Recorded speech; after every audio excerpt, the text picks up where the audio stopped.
নওগাঁর মান্দায় ২০২৪-২৫ অর্থবছরে সার্বিক কর্মদক্ষতা মূল্যায়ন ও সমাজসেবায় বিশেষ অবদান রাখায় বিভিন্ন পেশার গুণীজনদের সংবর্ধনা ও সম্মাননা ক্রেস্ট প্রদান করেছে উপজেলা প্রশাসন।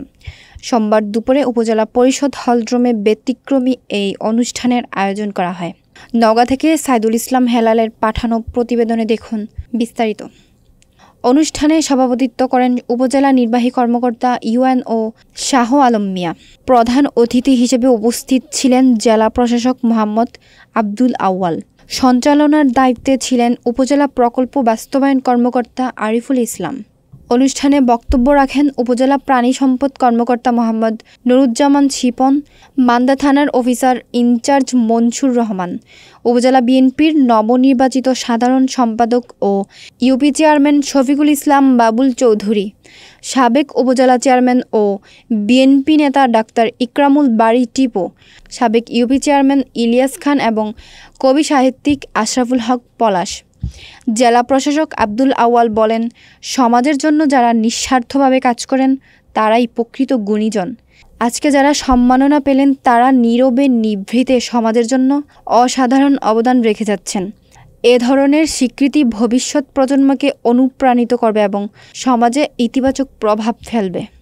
অনুষ্ঠান শেষে উপজেলার বিভিন্ন সরকারি দপ্তরের কর্মকর্তা কর্মচারী, পুলিশ সদস্য, জনপ্রতিনিধি, স্বাস্থ্যকর্মী, শিক্ষক, ইউনিয়ন পরিষদ সদস্য, পেশাজীবী সংগঠন, গ্রাম্য পুলিশ, সাহিত্যিক, সাংবাদিক ও সংস্কৃতি কর্মীদের হাতে সম্মাননা ক্রেস্ট তুলে দেওয়া হয়।